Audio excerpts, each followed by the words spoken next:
है उसमें आगमन खत्म हो जाएगा, यानी कि इन लोग जो आए थे लाइन से, किस तरीके से आए थे, कौन कब आया था, ये आज हम लोग पूरा कवर कर लेंगे। आज हम लोग मेनली पढ़ेंगे डेनिश, यानी कि डेनमार्क से जो आए थे उनके बारे में पढ़ेंगे, और हम लोग पढ़ेंगे आज फ्रेंच। फ्रेंच आपके लिए थोड़ा सा इंपॉर्टेंट हो जाएगा, क्योंकि जो कार्नेटिक युद्ध हुए थे, 3 कार्नेटिक युद्ध हुए थे, है ना, वो पढ़ना थोड़ा सा इंपॉर्टेंट होगा, क्योंकि उसमें कुछ संधियां हुई थी, जो संधियां यानी जो ट्रीटीज हमारे लिए थोड़ी सी इंपॉर्टेंट है।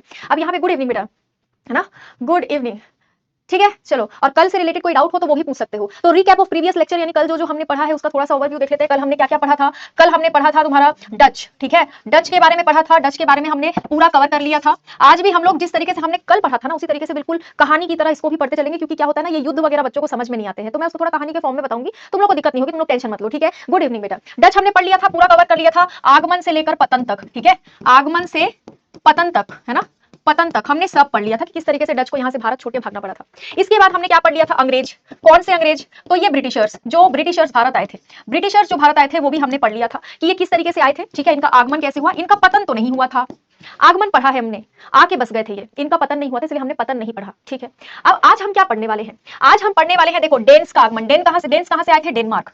डेनमार्क नाम की जो जगह है, देखो ज्यादा कमेंट वगैरह, अगर तुम लोग बोलोगे मैडम कमेंट नहीं पढ़ रहे हो, कमेंट नहीं पढ़ रहे हो, मेरी बात आज ध्यान से सुनो। आज की जो क्लास है ना उसमें हम लोग युद्ध पढ़ेंगे। बार बार अगर मैं कमेंट पढ़ूंगी तो दिक्कत तुम लोग को भी आएगी, मुझे भी आएगी, क्योंकि युद्ध में थोड़ा सा कंफ्यूजन होता है बच्चों को। तो युद्ध हम लोग पूरा आज कार्नेटिक युद्ध पढ़ेंगे। इसके बाद कल से जो क्लास होगी आप लोग की, उसमें battle of Plassey, battle of Buxar, ये सारी चीजें हम लोग पढ़ेंगे, बहुत ही अच्छे से कहानी के फॉर्म में ही हम लोग पढ़ेंगे, ठीक है। राधे राधे बेटा। तो चलो स्टार्ट करते हैं क्लास। बचा कौन अभी, डेनिश लोग बचे हैं, अंग्रेजों के बाद डेनिश लोग बचे हैं और फ्रेंच लोग बचे हैं, ठीक है। फ्रेंच लोग आखिरी में भारत आए थे। रुके कौन थे सबसे ज्यादा लंबे समय तक, वो रुके थे अंग्रेज, इंग्लिश, ब्रिटिशर, जिनके बारे में हमने कल पढ़ा, Thomas Roe, captain William Hawkins, उन लोगों का जो पूरा ग्रुप आया था, उन लोग धीरे धीरे आते गए आते गए आते गए, बाद में क्राउन ने पूरा टेक ओवर कर लिया, वो हम आगे भी पढ़ेंगे, ठीक है। अच्छा, ये जो डेनमार्क भारत में आए थे ना, डेन्स का जो आगमन हुआ था, डेनमार्क से जो भारत आए थे, इन लोगों के बारे में कभी सवाल नहीं पूछा जाता, क्यों पता है, क्योंकि ये लोग आए और चले गए। होता है ना, हवा का झोंका, आया और गया, पता ही नहीं पड़ा, ये वही हाल था इनका।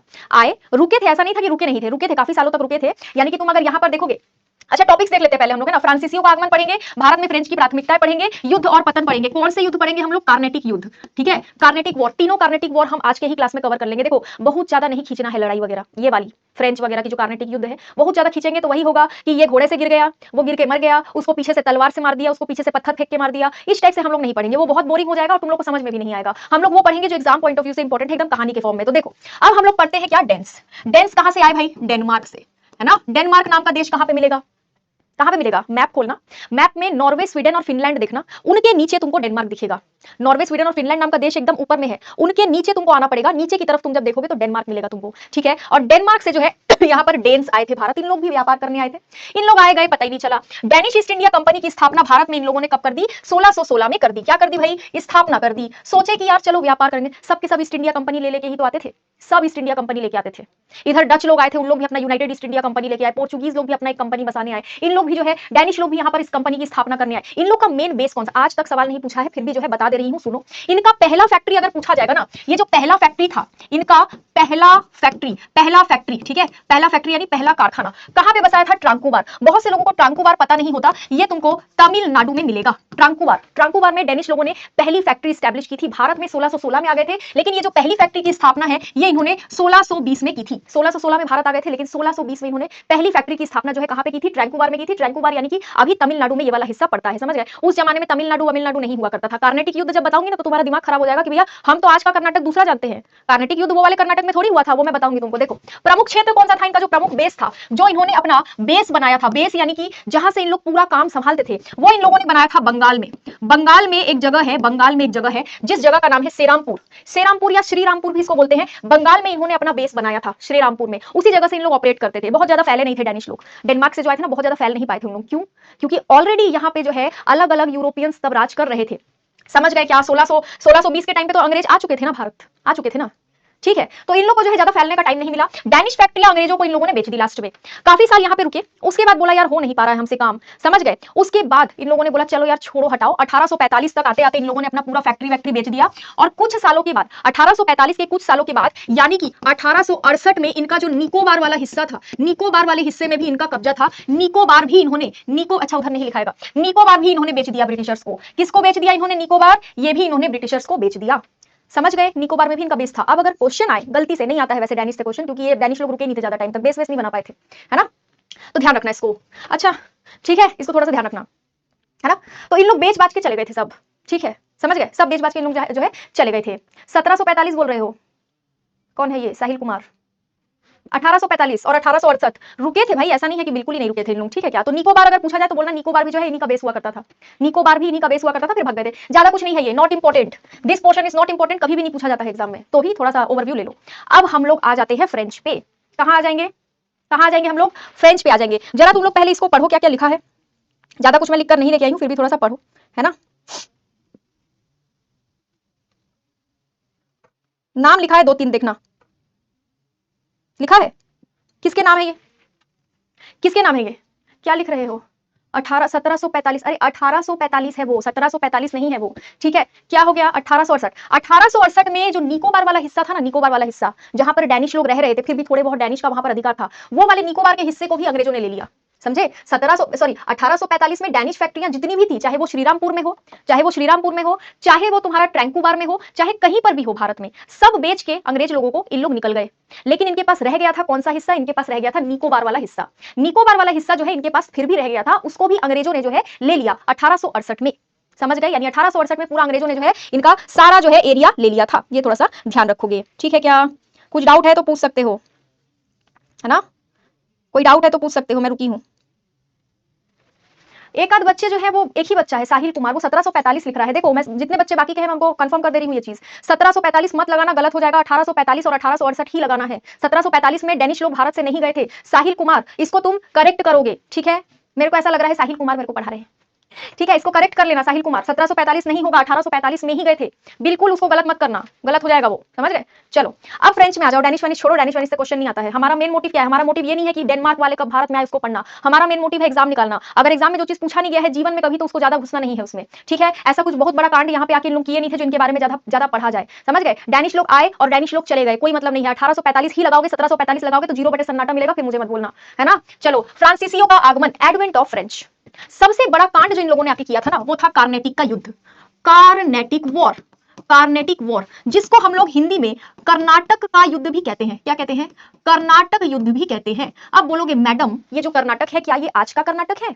नहीं बेटा, आज का कर्नाटक नहीं है ये। आज वाला जो कर्नाटक है वो अलग है। ये जो मैप है इसमें तुम लोग देखो, आज का कर्नाटक तुमको यहाँ पे मिलेगा ऊपर की तरफ, लेकिन जिस कर्नाटक युद्ध की बात हो रही है, जिस कार्नेटिक वॉर की बात हो रही है, वो इस वाले हिस्से में, इस वाले हिस्से की बात हो रही है, इस वाले, यानी कोरोमंडल तट और मलाबार तट को थोड़ा सा तुम लोग अगर मिला लोगे इस साइड में, तो यहां से लेकर यहां तक पूरा कार्नेटिक फैला हुआ था। यानी आज का तमिलनाडु और आज का थोड़ा सा आंध्र प्रदेश वाला हिस्सा, हल्का सा केरला को लेना चाहो तो ले सकते हो। आज जो कर्नाटक है वो इस तरफ है, इस तरफ कार्नेटिक वॉर नहीं हुआ था। कार्नेटिक वॉर इस वाले एरिया में हुआ था, ये तुमको ध्यान रखना पड़ेगा। क्लियरली यहाँ पे लिखा हुआ है, देखो कार्नेटिक, ठीक है, कर्नाटक कार्नेटिक, बिल्कुल ध्यान रखना है। इसकी कैपिटल थी आरकोट। क्या कैपिटल थी इनकी? आरकोट। आरकोट जो है वो कार्नेटिक की कैपिटल थी। इन लोग राजधानी बनाते थे ना अपना, जय श्री राम बेटा। तो इनकी राजधानी जो थी वो आरकोट। आरकोट आज के तमिलनाडु में पड़ता है, आज के तमिलनाडु में पड़ता है। एकदम दिमाग में इस चीज को बिठा लेना कि आज वाला कर्नाटक की बात नहीं हो रही है, ये कर्नाटक दूसरा था, ठीक है। चलो फटाफट से स्टार्ट करते हैं। तीनों कार्नेटिक युद्ध हम लोग आज की क्लास में खत्म कर देंगे, क्योंकि कल से मैं तुम लोग को battle of Plassey, battle of Buxar, फिर आगे का तुम लोगों का पूरा सेशन जो है वो चलेगा। ये युद्ध में ज्यादा हम लोग को टाइम वेस्ट नहीं करना है, मेन मेन संधियां पढ़नी है और क्यों हुआ था, क्या हुआ था, ये पढ़ना है।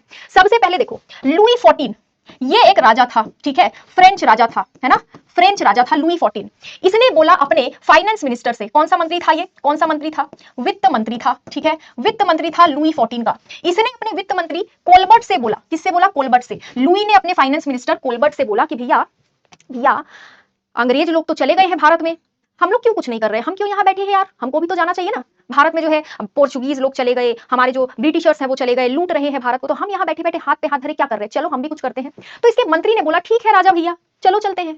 जैसे वो मूवी थी ना गोविंदा और शक्ति कपूर की, थी ना, कि चलो भैया तुम राजा भैया तुम जहां जाओगे हम वहीं जाएंगे। तो यहाँ पर यही हुआ कि लुई किंग जो था, फ्रेंच किंग था राजा, उसकी नजर भारत पे पड़ी। देख रहा था भैया कि सारे यूरोपियंस भारत में आके व्यापार करके अच्छा पैसा कमा रहे, तो हम क्यों नहीं जाए। तो यहाँ पर वित्त मंत्री से बोला कोलबर्ट से, तो कोलबर्ट ने बोला चलो ठीक है हम भी अपने लोगों को भेज देते हैं। वहां से शुरू हुआ फ्रेंच ईस्ट इंडिया कंपनी का भारत में घुसना। समझ गए क्या?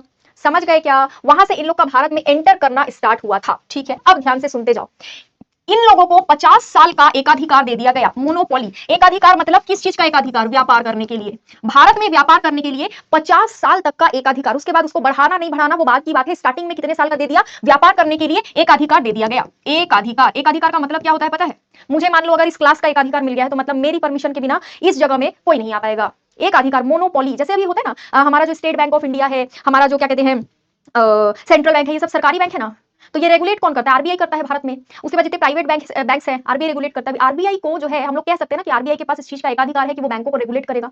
सेम उसी तरीके से इन लोग को, फ्रेंच लोगों को 50 साल का एकाधिकार दे दिया गया कि भैया जाओ तुम भी भारत में अब जो है ट्रेडिंग करो, व्यापार करो। आए उन लोग व्यापार करने लगे। 1667 से 68 के बीच में सूरत में इन लोगों ने अपना पहला कारखाना लगा दिया। सूरत कहां पर? सूरत कहां? अरे यार इधर नहीं लिखा था क्या? सूरत जो है ये तुम्हारा वही सूरत जो गुजरात में पड़ता है, वही सूरत जो गुजरात में पड़ता है, जहां पर ईस्ट इंडिया कंपनी ने अपना पहला फैक्ट्री बनाया था 1613 में। समझ गए क्या?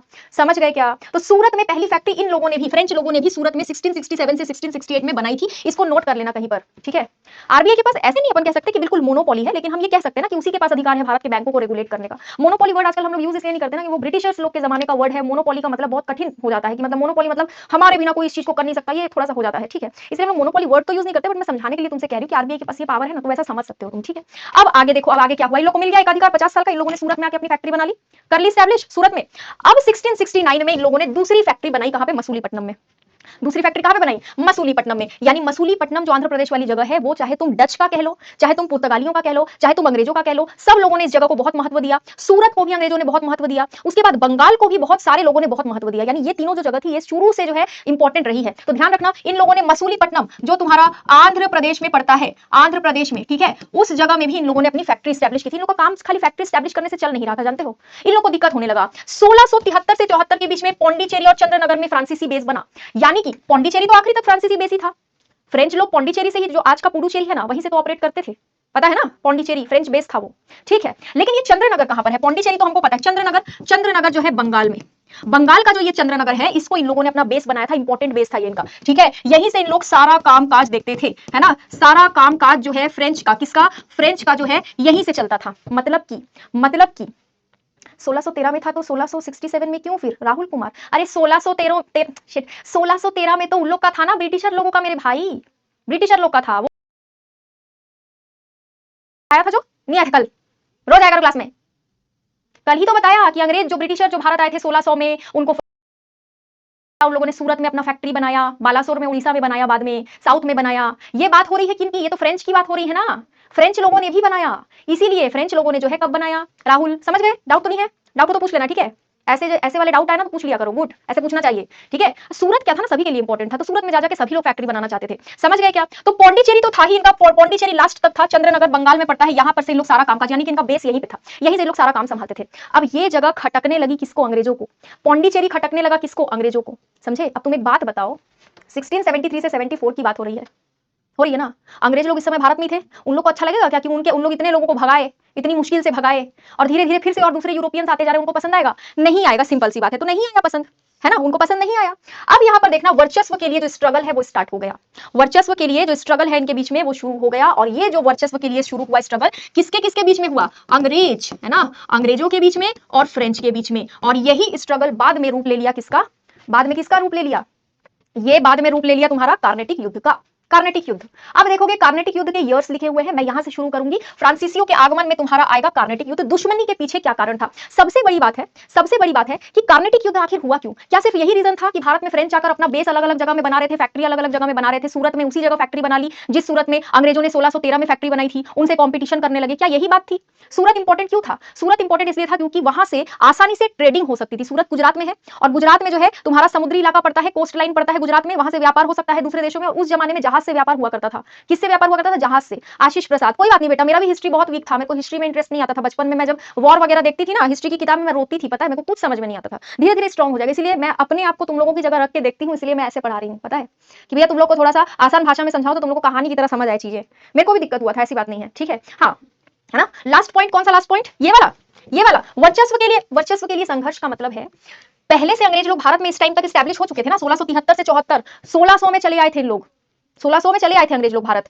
ये फ्रेंच लोग तो बाद में आए ना, पहले से अंग्रेज लोग यहाँ पे थे। उन लोग देख रहे थे कि अलग अलग यूरोपीय देश जो है वो भारत आके राज करना चाह रहे हैं, कभी पोर्चुगीज आ जाते हैं, कभी डच आ जाते हैं, कभी डेन्स आ जाते हैं, कभी फ्रेंच आ जाते हैं। तो वर्चस्व की लड़ाई यहाँ पर शुरू हो गई। अंग्रेज लोग बोले कि भैया फ्रेंच भी चले आए हैं, अब और लोग वही फैक्ट्री बना रहे जहां हमारा फैक्ट्री, हम ऐसा थोड़ी होने देंगे, हम भारत पर कब्जा करेंगे। कौन करेगा? हम भारत पर कब्जा करेंगे। तो फ्रेंच बोले नहीं, हम भी करेंगे, तुम अकेले क्यों करोगे, तुम्हारा एक अधिकार थोड़ी ना है। तो इस चक्कर में वर्चस्व की लड़ाई हो गई। वर्चस्व की लड़ाई मतलब ये होता है कि या तो तू रहेगा या तो मैं रहूंगा, ये चीजें हो गई। अब ये तो ठीक है, लेकिन दुश्मनी के पीछे एक और कारण था, जानते हो क्या था वो? क्या था दुश्मनी के पीछे एक और कारण? दुश्मनी के पीछे कारण था ऑस्ट्रियाई उत्तराधिकार का युद्ध। ऑस्ट्रिया नाम की जगह तुमको यूरोप में मिलेगी। कहां पर मिलेगी तुमको ऑस्ट्रिया नाम की जगह? ये तुमको यूरोप में मिलेगी, ठीक है। यूरोप में एक लड़ाई चल रही थी फ्रेंच और अंग्रेजों के बीच में। एक समय क्या हुआ था पता है? यूरोप में जो है एक औरत को रानी बनाया जा रहा था। ध्यान से सुनो, अगर कमेंट में ध्यान दोगे तो कुछ नहीं समझ पाओगे, मैं बता दे रही हूँ, कुछ नहीं समझ पाओगे। कमेंट में ध्यान दोगे तो कुछ नहीं समझ पाओगे। मैं जो कह रही हूँ उसको सुनो एकदम ध्यान से। वॉर है, वॉर। वॉर नहीं समझ में आता बेटा बुक से, ऐसे जब तक नहीं समझोगे नहीं समझ आएगा। लिखना उखना अभी बंद कर दो, जो बोल रही हूँ उसको सुनो, बाद में रिकॉर्डेड फॉर्म में जब देखोगे तो लिखते रहना। पीडीएफ तो तुमको दिया ही जा रहा है, ठीक है। सुनो मेरी बात। भारत में फैक्ट्री वगैरह को लेकर, बेस वगैरह को लेकर अंग्रेज चिढ़ गए थे फ्रेंच से। फ्रेंच भी चिड़े हुए थे अंग्रेज से। उन लोग दोनों ही चाहते थे कि भाई या तो ये रहे या तो मैं रहूं। ये कारण क्या था इसके पीछे का? इसके पीछे का कारण ये नहीं था भारत, इसके पीछे का कारण था यूरोप। यूरोप में एक लड़ाई चल रही थी। यूरोप में कौन सी लड़ाई चल रही थी? यूरोप में एक ऑस्ट्रिया नाम की, ऑस्ट्रेलिया नहीं बोल रही हूं मैं, ऑस्ट्रेलिया में नहीं बोल रही हूं मैं, बोल रही हूं ऑस्ट्रिया, ठीक है, ऑस्ट्रिया, है ना, ऑस्ट्रिया, समझ गए। ये एक जगह है, यूरोप का मैप खोलोगे तो तुमको मिल जाएगा। इस जगह में बोला जाता है, ऐसा कहा जाता है, उस जमाने में तो मैं थी नहीं, किताबें पढ़ के मुझे भी पता चला है कि ऑस्ट्रिया में उस जमाने में एक औरत को जो है रूलर बनाया जा रहा था, रानी बनाया जा रहा था। राजा रानी बहुत चलते थे ना उस टाइम पे, राजा रानी हुआ करते थे। तो जो रूलर है, जो हेड है, एक औरत को बनाया जा रहा था। रानी सब कुछ संभालेगी ऐसा बोला गया, समझे। इस चीज को ब्रिटिशर्स ने सपोर्ट कर दिया, बोला हाँ हाँ औरत को बनाओ कोई दिक्कत नहीं, हम पूरा सपोर्ट देंगे, ठीक है, औरत को बनाओ कोई दिक्कत नहीं है। ऑस्ट्रिया में रानी को लेकर संघर्ष हुआ, मतलब औरत जो है वो रूल करेगी। इस चीज को अंग्रेजों ने सपोर्ट कर दिया, है ना, अंग्रेज ने क्या कर दिया? सपोर्ट कर दिया, ठीक है। उन्होंने बोला कोई दिक्कत नहीं है। फ्रेंच जो है वो बोले कि अंग्रेज लोग कैसे सपोर्ट कर रहे हैं यार, बिल्कुल नहीं, अंग्रेज जो बोलेंगे वो नहीं चलेगा हमको। फ्रेंच लोग का क्या था? अंग्रेज लोग जो बोलते थे ना, नहीं यार नहीं, अच्छी बात बोले तो भी बुरा लगता था। जैसे हमारे पड़ोस की आंटियां होती है ना, कि यार अच्छी चीज करोगे तो भी बुराई निकालेंगी, तो भी बुराई। मेरे मेरे तो बहुत ऐसा हुआ है, अच्छा काम करके दोगे तो भी बुराई निकालेंगे। तो भाई अच्छी चीज थी ना, अच्छी चीज थी। लेकिन यहां पर जो है अंग्रेज लोगों ने बोला हाँ बनो बनो कोई प्रॉब्लम नहीं। फ्रेंच लोग बोले अंग्रेज लोग ऐसे कैसे बोल देंगे बनो बनो बनो, कोई वो नहीं था। फ्रेंच लोग भी ऑस्ट्रिया को हथियाना चाहते थे, अंग्रेज लोग भी चाहते थे कि ऑस्ट्रिया उनके हिसाब से चले, इसीलिए उन लोग इस चीज को सपोर्ट कर रहे थे। यहां से फ्रेंच और अंग्रेज का जो दिक्कत है वो चालू हो गया यूरोप से, यानी यूरोप में जो इशू चल रहा था वो इशू चला आया कहां तक? भारत तक। यानी ऑस्ट्रिया में जो संघर्ष चल रहा था, ये जो संघर्ष चल रहा था वर्चस्व का, ठीक है, वर्चस्व का संघर्ष जो है ऑस्ट्रिया में जो चल रहा था, ये भारत तक चला आया। कहां तक चला आया? भारत तक चला आया, समझ गए। कहां से? ऑस्ट्रिया से, यूरोप से, समझ गए, यूरोप के ऑस्ट्रिया से भारत तक चला आया। यानी जो वहां चल रहा था, बोला कि भैया तुम लोग ऑस्ट्रिया में हमको परेशान करोगे, हम भारत में भी तुमको रहने नहीं देंगे। दोनों एक दूसरे को बहुत परेशान कर रहे थे। अब यहां पर शुरू हो गए युद्ध। प्रथम कार्नेटिक वॉर जो है, बहुत सारी किताबों में 1740 दिया हुआ है, 1740 से 48। अभी जो बच्चा कह रहा था कि 1745 में जो है क्या कहते हैं फ्रेंच या डेन्स का, तुम कह रहे थे डेन्स का कह रहे थे ना, डेन्स चले गए थे, वो नहीं गए थे 1745 में, ठीक है, 1845 रहेगा। मेरे को बार बार उस बच्चे की बात याद आ रही है। देखो वो बच्चा जो लिखा था ना 1745, उस पे ध्यान नहीं देना है, ठीक है। और बच्चे तुमने जो भी बच्चे ने लिखा था उसको तुम भी करेक्ट कर लेना, 1845 रहेगा। कहीं कहीं पर 1740 से 48 लिखा है, 1740 से 48 मत लिखना। 1746 से 48 मेन वाला युद्ध हुआ था। 40 से सुगबुगाहट शुरू हो चुकी थी, मैं मान रही हूँ, लड़ाई की सुगबुगाहट जो है, प्रॉब्लम्स, दुश्मनी शुरू हो चुकी थी, लेकिन लड़ाई हुई नहीं थी। लड़ाई जो है 46 से 48 के बीच में पहला वाला हुआ, पहला कर्नाटक का युद्ध। आज का तमिलनाडु वाला एरिया, आज का आंध्र प्रदेश वाला थोड़ा सा एरिया, ठीक है। उसके बाद जो है तुम्हारा और कौन सा एरिया ले लूं? कोरोमंडल तट, कोरोमंडल तट, कोरोमंडल तट के पास में, कोरोमंडल के तट, कोरोमंडल तट के पास जो क्षेत्र है, जो क्षेत्र है उनकी बात हो रही है, ठीक है। यानी कि इस जगह ये कोरोमंडल तट है, ये कोरोमंडल तट है। आंध्र प्रदेश और तमिलनाडु वाले तट को हम लोग कोरोमंडल तट बोलते हैं। कोरोमंडल तट के पास वाला जो ये क्षेत्र है, इसको कर्नाटक या कार्नेटिक बोला जाता था। गलती से भी इसको कर्नाटक मत लगाना, एकदम रॉन्ग हो जाएगा। और इस कार्नेटिक का जो वो था, क्या कहते हैं, जो राजधानी था, है ना, राजधानी, राजधानी क्या था इन लोगों का? कार्नेटिक का राजधानी था आरकोट, इसको लिख लेना। आरकोट जो था इसका राजधानी था, यानी कि जो कैपिटल था, कैपिटल जो था इन लोग का, ये था आरकोट। आरकोट आज कहां पड़ता है? आरकोट आज तुम्हारा तमिलनाडु में पड़ता है, तमिलनाडु में, आज वाले तमिलनाडु में। कोई डाउट होना तो नहीं चाहिए, है तो पूछ लो। द्वितीय कार्नेटिक युद्ध कहां पे हुआ? 1749 से 54 के बीच में हुआ, यहीं पर हुआ, ठीक है। तृतीय कार्नेटिक युद्ध कहां पर हुआ? यहीं पर हुआ, 1758 से 1763 तक हुआ। 3 युद्ध हुए, भाग गए फ्रेंच लोग भारत से। रह कौन गया? रह गए अंग्रेज। अंग्रेज को थोड़ा सा डिटेल में हम लोग पढ़ेंगे, कल से जो है तुम्हारी वॉर वगैरह स्टार्ट हो जाएंगे तो उसमें हम पढ़ेंगे। अब प्रथम कार्नेटिक युद्ध के बारे में थोड़ा सा तुम लोग पढ़ो, क्या क्या लिखा है, फिर मैं तुम लोग को बताती हूँ क्या हुआ था, ठीक है। क्या क्या लिखा है एक बार देखो, उसको आंखें लगा के, नहीं तो मैं बीच में आ जाती हूँ तो कुछ दिखता नहीं है। इसमें एक संधि का नाम भी लिखा हुआ है, देखो जरा, लिख रहा है, पढ़ लिया? चलो, एक्स ला शैपल ट्रीटी। प्रथम वाला क्या बताऊं? प्रथम वाला क्या बताऊं? बता तो दिया। राजा अच्छा कौन पूछ रहे हैं? सक्षम, पूछो क्या पूछ रहे हो, ठीक से पूछो, मैं नहीं समझी क्या पूछ रहे हो तुम। प्रथम कर्नाटक युद्ध अब हम लोग पढ़ते हैं। देखो प्रथम कर्नाटक युद्ध का जो सन देखोगे ना, 1746 से 48, तुम्हें पता है 1746 तक आते आते भारत में डुप्लेक्स आ चुका था। डुप्ले फ्रेंच गवर्नर जो बहुत बहुत खराब आदमी था, पता है वो ना, जो फ्रेंच गवर्नर था जिसका नाम डुप्ले था। डुप्ले इतने दिनों तक, मतलब इतने समय तक भारत आ चुका था। ये 1741 से 1742 के बीच में भारत में आ चुका था। इसको इंग्लिश में डुप्लेक्स भी कहते हैं, DUPLEIX। ये फ्रेंच गवर्नर था। कौन था ये फ्रेंच गवर्नर? पता है ये क्या किया कि 1741 से पहले सब अच्छा चल रहा था, बढ़िया चल रहा था। फ्रेंच लोग जो आए थे ना, वो लोग व्यापार में ध्यान दे रहे थे, भारत को लूट रहे थे लेकिन व्यापार में ध्यान दे रहे थे, यहाँ शासन करने का नहीं सोचे थे। डुप्ले आके सबको भड़का दिया, बोला कि भैया तुम लोग व्यापार क्या कर रहे हो यहाँ पे, अंग्रेज लोग को देखो, वो तो यहाँ शासन करने की सोच रहे हैं, तुम भी शासन करो, राजा बोल रहे हैं वहां से, समझे, शासन करो, ऐसे थोड़ी चलता है। तो यहाँ पर जो है इन लोग बोले ठीक है भैया, डुप्ले की बात सबने मान ली, बोला चलो शासन, लेकिन शासन करना है तो फिर अंग्रेजों का क्या, अंग्रेज लोग तो हमें शासन करने नहीं देंगे, उनके पीछे लगते रहो, उनको परेशान करते रहो। कैसे परेशान करोगे, परेशान करोगे कैसे, बताओ कैसे परेशान करोगे? यहाँ पे तुम लोग देखोगे 2-3 लाइंस लिखी हुई है, दिख रहा है संधि के पास में। डुप्ले जो था उसने मद्रास को कैप्चर कर लिया, समझे, डुप्ले के तहत, डुप्ले के अंडर पूरा फोर्स गया और इन लोगों ने मद्रास को कब्जा करने की कोशिश की, है ना, मद्रास को कब्जा करने की कोशिश की। अब मद्रास में किसका बेस था भैया, मद्रास में बेस किसका था, मद्रास में बेस था अंग्रेजों का, अंग्रेजों का बेस था। उन लोगों को पसंद आएगा क्या, बिल्कुल पसंद नहीं आएगा। घुस गए थे इन लोग बिना पूछे, है ना, वहां पे अंग्रेज लोग का किला विला था, मद्रास में अंग्रेज लोग का किला वगैरह था, यहीं से इन लोग व्यापार वगैरह किया करते थे, ट्रेडिंग सेंटर था इन लोग का, व्यापार केंद्र था इन लोग का। इन लोग पसंद करेंगे क्या अंग्रेज लोग, इनका क्या क्या था, व्यापार केंद्र, है ना, पूरा मद्रास जो है उस समय में व्यापार केंद्र था, यहाँ पर इन लोग का किला था यानी कि फोर्ट था। अब घुस गए थे फ्रेंच लोग बिना मतलब का, तो पसंद नहीं आया। उसके बाद इसने क्या किया, डुप्ले ने कुछ नहीं किया, वो आगे बढ़ता गया। जैसे ही अंग्रेज लोगों को समझ में आया कि लोग कब्जा कर रहे हैं, तो अंग्रेज लोगों ने तुरंत काउंटर अटैक किया। फ्रेंच लोगों का बेस कहां पे था, पौंडीचेरी में था, फ्रेंच लोगों का बेस कहां था, पौंडीचेरी में था। पौंडीचेरी में अंग्रेजों ने अटैक कर दिया। क्या कर दिया अंग्रेजों ने काउंटर अटैक कर दिया पौंडीचेरी पर, ठीक है, पौंडीचेरी पर अंग्रेजों ने काउंटर अटैक कर दिया। यानी डुप्ले, समझो बात को, डुप्ले ने मद्रास को कब्जा करने की कोशिश की, जहां पर अंग्रेजों का व्यापार केंद्र और किला था। अंग्रेजों को गुस्सा आया तो अंग्रेजों ने क्या किया, पौंडीचेरी पर कब्जा करने की कोशिश की। दोनों आपस में भिड़ गए, टसल हो गया। अब बोले नहीं यार, बहुत मार पड़ गई, फ्रेंच लोगों को उधेड़ के निकाल नहीं पाए थे उस टाइम पे, समझ गए, थोड़ा स्ट्रॉन्ग थे फ्रेंच लोग, बहुत मार पड़ गई। चलो अंग्रेज लोग बोले, फ्रेंच लोग बोले बहुत हो गया यार, छोड़ो हटाओ, बहुत पैसा वैसा वेस्ट हो रहा है, बहुत घोड़े गधे वेस्ट हो रहे हैं, इससे अच्छा एक काम करते हैं, हम लोग संधि कर लेते हैं।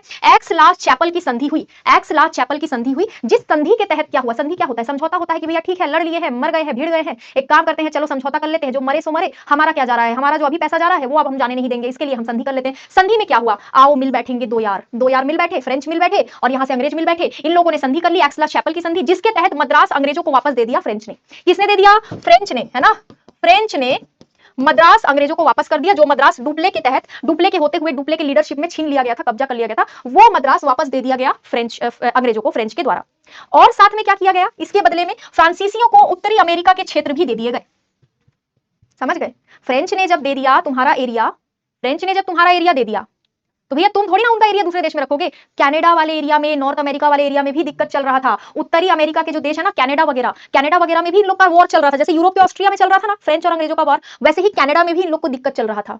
अंग्रेज बोल रहे थे हम रहेंगे, फ्रेंच बोल रहे थे हम रहेंगे। बहुत फ्रेंच थे वहां पर कनाडा में, समझ गए। डेट नहीं पूछा जाएगा, क्यों नहीं पूछा जाएगा, ये तो डेट लिखा है 46 से 48।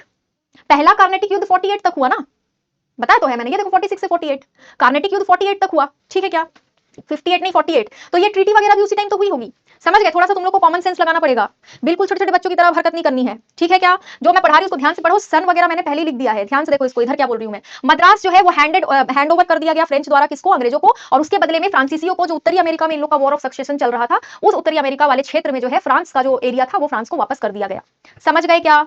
छोटी सी बात थी, पहला कार्नेटिक युद्ध। अब हुआ दूसरा कार्नेटिक युद्ध। पहले कार्नेटिक युद्ध से सवाल पता है क्या बनता है, मैं बता दे रही हूँ, सुनो। हेमंत, डेट का पूछ रहे हो ना, तुमको मैं बता दे रही हूँ। ये ट्रीटी पूछा जाता है, ट्रीटी का नाम, समझे, संधि का नाम पूछा जाता है। जैसे पूछा जाएगा एक्स ला चैपल की जो संधि थी वो कौन से युद्ध के दौरान हुई थी, बैटल ऑफ बक्सर में हुई थी, प्लासी में हुई थी, या फिर फ्रेंच एंग्लो फ्रेंच वॉर में हुई थी, यानी कार्नेटिक युद्ध में हुई थी, ठीक है, ऐसे पूछा जाता है सवाल। टेंशन मत लो, बिल्कुल चिंता मत करो, है ना। अब हुआ द्वितीय कार्नेटिक युद्ध। द्वितीय कार्नेटिक युद्ध का जो डेट है यहाँ लिखा हुआ है 1749 से 54, ठीक है, 1749 से लेकर 1754 तक ये युद्ध चला था। तुम लोग सोचते होगे ना इतने सालों तक युद्ध कैसे चल जाता था, तो आज तुम देख लो, जो रशिया और यूक्रेन का युद्ध है 2 साल से ऊपर हो चुका है, चल रहा है ना, ऐसे ही चलता था पहले भी, समझे। हम लोग को नहीं समझ में आता था नहीं कितने सालों तक कैसे युद्ध हो जाता था। अब क्या हुआ, फ्रेंच लोग सोचने लगे कि भैया अब क्या करें यार, अब तो संधि वंधि करके बैठ गए, मजा नहीं आ रहा है, बहुत टाइम हो गया भैया। 48 तक ये वाला युद्ध चला था, कब तक चला था, 48 तक। 48 के बाद जो है कुछ महीनों का समय मिला, बोले कि अरे यार बोर हो रहे हैं, क्या करें, चलो आर्कोट पे आक्रमण कर देते हैं। फ्रेंच लोग बोले क्या बोले, आरकोट पे आक्रमण कर देते हैं। अंग्रेज लोग यहाँ पर पूरा कब्जा जमा के बैठे थे, समझ गए। मद्रास वाला एरिया था ये, मद्रास कह लो, कर्नाटक कह लो, यानी कि कार्नेटिक है ना, कार्नेटिक। मैंने अभी क्या बताया मैप में कि कार्नेटिक का कैपिटल था आरकोट, ठीक है। या फिर तुम इसको कोई भी एरिया कह सकते हो, मैंने तुमको मैप में दिखा दिया, मद्रास कह सकते हो, कर्नाटक या कार्नेटिक भी कह सकते हो। अंग्रेज लोगों का ये पूरा का पूरा बेस था। फ्रेंच लोगों के पेट में गुड़गुड़ हो रही थी, बोला चलो यार हम लोग अटैक कर देते, मजा आएगा। अब जैसे ही इन्होंने अटैक किया, क्या हुआ यहां पर जो है, वापस से ब्रिटिशर्स ने इन पर जो है अटैक कर दिया, काउंटर अटैक कर दिया ब्रिटिशर्स ने, वो थोड़ी ना बैठे रहेंगे, ठीक है। ब्रिटिशर्स ने क्या कर दिया, वापस से अटैक कर दिया आरकोट पर। जैसे इन्होंने अटैक किया तो ब्रिटिशर्स ने, किसके अंडर थे ब्रिटिशर्स, अंग्रेजों ने जो है रॉबर्ट क्लाइव जो था ना, Robert Clive, Robert Clive, Robert Clive की मदद से, रॉबर्ट क्लाइव की मदद से अंग्रेजों ने जो है आरकोट को वापस लेने की कोशिश करी। क्या करी, आरकोट को वापस लेने की कोशिश करी। समझो, आरकोट पर फ्रांस का आक्रमण हुआ, जिसके बाद अंग्रेज परेशान हो गए। अंग्रेजों ने रॉबर्ट क्लाइव के अंडर, यानी रॉबर्ट क्लाइव की मदद से पूरी की पूरी फौज वहां पर इकट्ठा करी और आरकोट को वापस छीन लिया। यानी कि यहां पर क्या हुआ, फ्रेंच को भगाने की कोशिश की गई आरकोट से, वो डर के वहां से थोड़ा सा जगह छोड़ के निकल लिए। अब इसके बाद क्या होता है, स्थानीय राजनीति में फ्रांस हस्तक्षेप करने लगता है। कब से करने लगता है, जब से हैदराबाद के निजाम की मृत्यु हो जाती है। असफ जाह की मृत्यु हो गई। किसकी मृत्यु हो गई, असफ जाह की मृत्यु हो गई, ठीक है, असफ जाह की मृत्यु हो गई। और ये जो असफ जाह की मृत्यु हुई ना, इसके बाद से इन लोगों का ज्यादा नाटक बढ़ गया, समझ गए। असफ जाह की मृत्यु के बाद अब बोलोगे तो फिर इस टाइम फ्रेंच का जो क्या कहते हैं, भारत में जो फ्रेंच को लीड कर रहा था वो कौन था, तो वो था बसी। फ्रेंच कौन था, फ्रेंच इंटरफेरेंस किसके दौरान बढ़ा, बसी। बसी नाम का एक कह सकते हो तुम ऑफिसर था, अधिकारी था, फ्रेंच अधिकारी जो भारत में रूल कर रहा था, है ना, ठीक है। क्या लिख रहे हो शान, तुम भी तो क्या ही लिख रहे हो, समझ में नहीं आ रहा। सही वारिटिंग में लिखिए, दित्ती उड़ का सन, मतलब क्या लिखे हो, ये कुछ समझ नहीं आया मेरे को। आरकोट वाला वंस मोर, कौन सा, हाँ देखो, द्वितीय कार्नेटिक युद्ध में क्या हुआ था कि भैया फ्रेंच लोगों के पेट में गुड़गुड़ हो रही थी। फ्रेंच लोग बोले यार मजा नहीं आ रहा, चलो मद्रास लोग क्या कहते हैं, अंग्रेजों का जो एरिया है आरकोट, वहां पर अटैक कर देते हैं। यहाँ पर अंग्रेज लोग बैठे हुए थे बढ़िया, वो लोग अपना व्यापार वगैरह कर रहे थे। ये जो आरकोट वाला एरिया है ये तमिलनाडु में अभी पड़ता है, यानी कि कार्नेटिक का कैपिटल हुआ करता था। ये कार्नेटिक युद्ध हम लोग पढ़ रहे हैं ना, तो कार्नेटिक जो रीजन मैंने तुमको दिखाया उसका कैपिटल ये हुआ करता था, ठीक है। मैं यहाँ पर मद्रास मिटा देती हूँ, मैं कार्नेटिक ही लिख देती हूँ, तो तुम लोग को जो है कंफ्यूजन नहीं होगा, ठीक है क्या। तो यहाँ पर आरकोट पर जब इन्होंने अटैक कर दिया, आरकोट पर जब इन्होंने आक्रमण कर दिया, तो अंग्रेज लोग बैठे थोड़ी रहेंगे। अंग्रेजों ने रॉबर्ट क्लाइव की मदद से पूरी सेना ले जाने के बाद आरकोट को वापस फ्रेंच से छीन लिया। उन्हीं की जगह थी, है ना, उन्हीं की जगह थी, समझ गए। और उन्हीं की जगह थी, तो यहाँ पर जो है ब्रिजेश विश्वकर्मा, क्या कह रहे हो, क्या मतलब है तुम्हारे इस कमेंट का, मैं नहीं समझी। कमेंट कमेंट जब करते थोड़ा सोच के किया करो ना, क्या लिख रहे हो, कोई तुमको पढ़ा रहा है खड़े होके, तो तुम लोग थोड़ी इज्जत करनी चाहिए। क्या लिख रहे हो, ये क्या मतलब है तुम्हारा। ब्रिजेश को तो तुम्हारी फोटो वगैरह मेरे को दिख नहीं रही है ना, इसीलिए मैं कमेंट को बंद करवा देती हूँ, पता है, मैं कमेंट नहीं देखती इसीलिए। युद्ध पढ़ रहे हो, युद्ध पढ़ लो, फेल हो जाओगे एग्जाम में आएगा तो। युद्ध से क्वेश्चन बन जाते हैं बेटा, संधि वगैरह से क्वेश्चन बनते हैं। अब मेरे को कमेंट देखना ही नहीं है, मैं पढ़ा रही हूँ, पढ़ना है तो पढ़ो, है ना, नहीं तो रहने दो। ब्रिजेश को कह रही हूँ मैं ओनली, कुछ भी लिखते हो, चलो ठीक है। तो ये जो असफ था ना, इसकी मौत हो गई। इसकी मौत के बाद फ्रेंच लोगों का जो फ्रेंच लोगों का जो क्या कहते हैं इंटरफेरेंस है वो और ज्यादा बढ़ गया। कहां पे बढ़ गया, कार्नेटिक वाले रीजन में बढ़ गया, हैदराबाद वाले रीजन में बढ़ गया। हैदराबाद और कार्नेटिक वाले एरिया में इन लोगों का जो है इंटरफेरेंस बढ़ गया। इंटरफेरेंस यानी कि बार बार जाके परेशान करना, कि अब निजाम मर गया है तो चलो यार परेशान करते हैं, है ना, ये चीजें बढ़ गई। अंग्रेज लोगों को ये भी पसंद नहीं आया, क्यों, क्योंकि अंग्रेज लोग हैदराबाद वाले एरिया को खुद के पास रखना चाहते थे, और वहां के जो निजाम है उनको वो लोग डिफेंड करते थे, बचाते थे, कि भैया कोई आकर यहाँ पर घुसे नहीं, कोई आकर यहाँ परेशान नहीं करे, ठीक है क्या। तो अंग्रेज लोग जो है इस एरिया को बचाना चाहते थे, लेकिन हैदराबाद का निजाम जब मरा ना, तो फ्रेंच लोगों का और ज्यादा यहाँ पर इंटरफेरेंस बढ़ गया। फ्रेंच अधिकारी था भारत में बसी, बसी बहुत ज्यादा इंटरफेरेंस करने लग गया था। ये सारी चीजें अंग्रेजों को पसंद नहीं आ रही थी, समझ गए। उसके कारण से यहां पर युद्ध हो गया। और जब युद्ध हो गया, दूसरा कार्नेटिक युद्ध, कारण समझ में आया कि नहीं आया।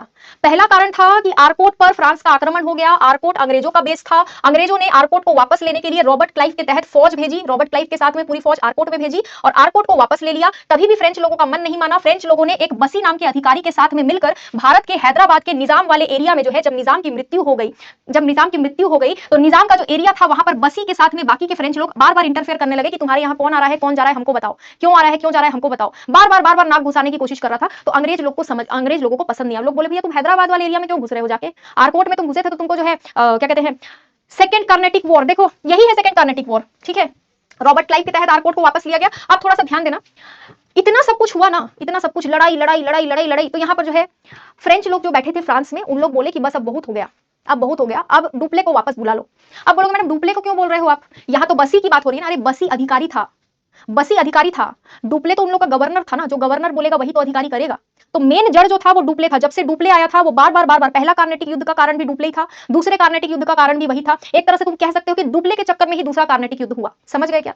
पहला भी जो है तुम कह सकते हो उसी के चक्कर में हुआ। तो यहाँ पर फ्रेंच लोग बोले यार इतना युद्ध थोड़ी करना है हमको, पूरा हमारा रिसोर्स वगैरह चला जा रहा है, पूरा रिसोर्स हमारा हमारा चला जा रहा है। इतना युद्ध थोड़ी करना अंग्रेजों से, हम लोग तो भारत में कब्जा जमाने भेजे हैं ना तुमको, तुम युद्ध पे युद्ध कर रहे हो यार अंग्रेज लोगों से। तुम वापस आ जाओ। डुप्ले को वापस बुला लिया गया। किसको वापस बुला लिया गया? डुप्ले को यहां पर वापस बुला लिया गया। बोलोगे कब बुलाया गया? तो मैं लिख दे रही हूं 1754 में वापस बुला लिया गया। डुप्ले कहां वापस बुलाया गया? तो फ्रांस वापस आओ भाई, तुम्हारी जगह जो है हम किसी और को भेज देंगे, तुम वापस आओ। क्यों वापस बुलाया गया? लड़ाई बहुत हो रही थी, लड़ाई बहुत हो रही थी, अंग्रेज लोग फ्रेंच लोग परेशान हो गए थे। ठीक है क्या? इसको वापस बुलाया, दूसरे को भेजा, और इसके बाद हुआ पौंडीचेरी का संधि। क्या हुआ? Treaty of Pondicherry. क्या हो गया? Treaty of Pondicherry. डुप्ले के जाती हो गया था 1755 में। 1755 में, यानी कि द्वितीय कार्नेटिक युद्ध जब खत्म हुआ तो वो एक संधि के साथ खत्म हुआ, जिस संधि का नाम है पौंडीचेरी की संधि। 1755 में ये हो गया। ये डुप्ले की फोटो है, समझ गए क्या? ठीक है, संधि बंदी हुआ, सब सॉर्ट हो गया कि ठीक है यार, जो हुआ सो हुआ, भूल जाओ, है ना, भूल गए सब, डुप्ले वापस चला गया, चलो शांति है, ठीक है, बहुत अच्छी बात है। अब हुआ तृतीय कार्नेटिक युद्ध। ये क्यों हो गया? जब शांति चल रही थी तो, शांति चल रही थी तो ये क्यों हो गया? इसी के चक्कर में फ्रेंच का, देखो इसका बैकग्राउंड भी यूरोप से जुड़ता है और नॉर्थ अमेरिका से जुड़ता है। बैकग्राउंड किससे जुड़ता है? यूरोप में जो टसल चल रहा था प्लस नॉर्थ अमेरिका में जो टसल चल रहा था, कनाडा वाले हिस्से में किसका किसका टसल चल रहा था? ये चल रहा था अंग्रेज और फ्रेंच का। ठीक है, क्यों चल रहा था? अंग्रेज प्लस फ्रेंच का। क्यों चल रहा था? भैया अधिकार करने के लिए, अधिकार करने के लिए। वहां जो लड़ाई चल रही थी, अब दूसरे देश में दुश्मनी है तो यहां कौन सा दोस्ती हो जाएगा? यही उसका भी कारण था। वहां पे जो चल रहा था, इन लोग दोनों एक दूसरे को एक आंख भी निभाते थे, समझ गए? फ्रेंच और अंग्रेज लोग एक दूसरे को बिल्कुल पसंद नहीं करते थे। अमेरिका को लेकर फ्रांस और इंग्लिश झगड़ रहे थे, यूरोप में भी लड़ाई कर रहे थे। अब 1757 में क्या हुआ? अब आया कौन सा सन? 1757। मैंने तुम लोग को सन यहां पर लिखा हुआ है, इसको एक बार देख लेना। 1758 से 63 तक ये तीसरा वाला युद्ध चला था। 17 कब से चला था देख लो, 1758 से 63, 58 से 63, ठीक है क्या? 1758 से 63 तीसरा युद्ध। इस युद्ध का कारण भी यूरोप और नॉर्थ अमेरिका में चल रहा इन दोनों के बीच का प्रॉब्लम ही था, जो भारत तक चला आया था। वहां से खबर देते थे ना, यहां भी इन लोगों को पता चलता था, वहां से जो खबर मिलता था कि भैया वहां लड़ रहे हैं तो यहां भी लड़ेंगे, थोड़ी ना दोस्ती हो जाएगा, समझे? तो 1757 में क्या हुआ? रॉबर्ट क्लाइव के अधीन चंद्रनगर बेस को छीन लिया गया। किसके द्वारा? अंग्रेजों द्वारा, अंग्रेज द्वारा, अंग्रेज द्वारा। चंद्रनगर बेस किसका था? चंद्रनगर बेस किसका था? ये था फ्रेंच का बेस। मैंने पढ़ाया है अभी थोड़ी देर पहले, फ्रेंच का बेस था चंद्रनगर, और ये जो चंद्रनगर नाम का बेस था, इसको छीन लिया गया अंग्रेजों द्वारा। किसके तहत? रॉबर्ट क्लाइव की मदद से। रॉबर्ट क्लाइव की मदद से चंद्रनगर का जो फ्रेंच बेस था उस पर अंग्रेजों ने अटैक कर दिया और उसको छीन लिया। ये फ्रेंच लोगों को पसंद आएगा क्या कि जबरदस्ती का तुम अटैक करके छीन रहे हो हमारा एरिया? नहीं पसंद आएगा, नहीं आएगा ना पसंद। तो फिर एक आदमी था, एक पर्सन था, जिसका नाम था काउंट डी लैली। काउंट डी लैली जो है ये फ्रेंच था, ये फ्रेंच अधिकारी था भारत में। ये जो फ्रेंच अधिकारी था, इसने बोला तुम हमारा चंद्रनगर का बेस छीनोगे तो हम तुम्हारा जो है सेंट डेविड फोर्ट को छीन लेंगे।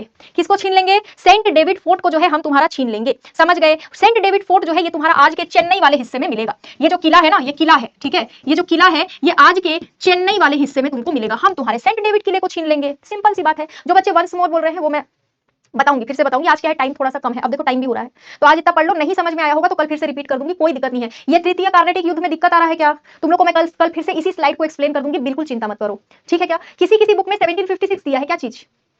देखो मैंने बोला ना, सुगबुगाहट शुरू हो गई थी, लेकिन फुल फ्लेजेड जो वॉर हुआ था ना, जो वॉर हुआ था वो इस टाइम से शुरू हुआ था, 58 से। समझ गए क्या? समझ गए? थैंक्स बेटा हेमंत, है ना, समझ गए? अब ये जो सेंट डेविड का किला है, इस पर अटैक कर दिया काउंट डी लैली की फौज ने। काउंट डी लैली कौन था? फ्रेंच था, समझ गए? तो यहाँ पर फिर से अटैक शुरू हो गया, और ये जो अटैक शुरू हुआ इसके बाद में फ्रांसीसी जो है वो इसलिए पराजित हो गए क्योंकि वॉन्डिवोश का युद्ध हो गया। वॉन्डिवोश का युद्ध कब हो गया? 1760 से 61 के बीच में, और इससे हो गया पतन। किसका पतन? फ्रेंच का पतन। नहीं टिक पाए उन लोग, नहीं टिक पाए अंग्रेजों के आगे, उन लोग नहीं टिक पाए, समझ गए? हिमांशु थैंक्स बेटा, है ना। तमिलनाडु में नहीं है बेटा चंद्रनगर, चंद्रनगर वेस्ट बंगाल में, मतलब बंगाल में, वेस्ट बंगाल बंगाल, उस समय का बंगाल, ठीक है ना। कौन है ये? तुम्हारा तो कमेंट ही नहीं पढ़ूंगी मैं। अब देखो फ्रांसीसी पराजित हो गए। फ्रांसीसी जब पराजित हुए तो एक संधि हुई, इस संधि का नाम था ट्रीटी ऑफ पेरिस, यानी कि पेरिस की संधि। पेरिस की संधि से क्या हुआ? पेरिस की संधि से जो है ये थर्ड वाला जो युद्ध था, थर्ड जो युद्ध था उसको लेकर समझौता हो गया। थर्ड युद्ध को लेकर समझौता हो गया, ठीक है। थर्ड युद्ध को लेकर क्या हो गया? समझौता हो गया। और ये जो समझौता हो गया इसके बाद में, समझौते में भैया कंडीशन रहता है ना कि ये जगह तुम लोगे, वो जगह मैं, तो समझो पेरिस की संधि में समझौता जो हुआ उसमें क्या क्या बोला गया? उसमें फ्रेंच लोगों को बोल दिया गया कि तुम किलेबंदी नहीं कर पाओगे, स्थायी सेना नहीं रख पाओगे, किलेबंदी नहीं कर पाओगे। कौन नहीं कर पाएगा? फ्रेंच लोग। फ्रेंच लोग जो है वो किलेबंदी नहीं कर पाएंगे। किसने बोला ये अंग्रेजों ने बोला। किसने बोला? ये अंग्रेजों ने। इसको मैं ना यहां पर लिख देती हूं, ठीक है। अंग्रेजों ने बोला, अंग्रेज ने कहा, क्या कहा? तो ये कहा, क्या कहा? तो ये कहा कि भैया फ्रेंच लोग जो है तुम लोग रह तो सकते हो यहाँ पे, लेकिन क्योंकि तुम लोग 3-3 युद्ध हमसे कर लिए हो और तुम हार गए हो आखिरी वाले युद्ध में, बैटल ऑफ वॉन्डिवोश में, वॉन्डिवोश की लड़ाई में तुम हमसे हार गए हो, तो हारने के कारण जो तुम ये समझौता करने आए हो ना हमसे, हम अब बड़े हैं, हम जीते हैं, तुम्हारे हो, तो हमारी बात मानो। फ्रेंच जितने भी तुम अब यहाँ रहोगे तुम रहो, बढ़िया, कोई दिक्कत नहीं है, लेकिन ये जो रह रहे हो ना, किलाबंदी नहीं करोगे, तुम कोई किला विला नहीं बना सकते अब, और किला भी नहीं बनाओगे और अपनी स्थायी सेना भी नहीं रखोगे तुम अब, निकलो यहां से। स्थायी सेना नहीं रखोगे, किला नहीं बनाओगे, ये सारी चीजें यहां पर बोल दी गई। ठीक है, इस चक्कर में क्या हुआ, फ्रेंच जो है वो कुछ ही जगह में सिमट कर रह गए और उन कुछ ही जगहों में आता है पुडुचेरी। फ्रेंच कहां पर रह गए सिर्फ उसके बाद लास्ट में वनडिवोश के युद्ध के बाद, ट्रीटी ऑफ पेरिस यानी पेरिस की संधि के बाद फ्रेंच सिर्फ रह गए पुडुचेरी में। बाकी सब जगह से लगभग लगभग इनको भागना पड़ गया। ठीक है, अंग्रेज लोग का आधिपत्य हो गया यहाँ पर। फ्रेंच आखिरी थे जो भारत आए थे यूरोपियों में। ठीक है, आखिरी थे जो भारत आए थे, इसको थोड़ा सा ध्यान रखना पड़ेगा। अब यहाँ पर पौंडीचेरी अगर बोलोगे, ये देखो पौंडीचेरी, पौंडीचेरी का हिस्सा सिर्फ यहाँ पे नहीं पड़ता है ना, पौंडीचेरी का हिस्सा कराईकल भी है, माहे भी है, माहे कराईकल और येनम। चंदरनगर पूछ रहे थे, ये देखो चंदरनगर बंगाल वाला हिस्सा, ये देखो चंदरनगर। ठीक है, यहाँ पर देखो मद्रास वाला हिस्सा, ये पूरा कार्नेटिक वाला क्षेत्र था पूरा। पौंडीचेरी पूछ रहे हो तो पौंडीचेरी ये रहा, पौंडीचेरी का कुछ हिस्सा यहाँ पर भी है। ठीक है, यहाँ पर भी है और यहाँ पर भी है, इसको समझ लेना थोड़ा सा। हाँ, अब पुडुचेरी बोला जाता है उसको, अब पुडुचेरी बोला जाता है, पहले वो पौंडीचेरी था। समझ गए क्या? बाकी जो है 2 मिनट समरी में क्या क्या लिख दूं। आज तो हमने डच पढ़ा नहीं है। ठीक है, आज हमने डच नहीं पढ़ा है। आज हमने क्या पढ़ा है, आज हमने पढ़ा है थोड़ा सा डेनिश। ठीक है, डेनिश फटाफट से तुम लोग लिख दो। अगर कोई भी तुम लोग को डाउट है, मैं कल फिर से वो स्लाइड समझा दूंगी, कोई भी डाउट है तो, है ना, कोई भी डाउट है होगा मैं ये डेंस। ठीक है, डेंस डेनिश लिखा है, चल जाएगा नहीं। और क्या पढ़ा हमने, हमने पढ़ा फ्रेंच, है ना, फ्रेंच में हमने क्या पढ़ा, कार्नेटिक वॉर।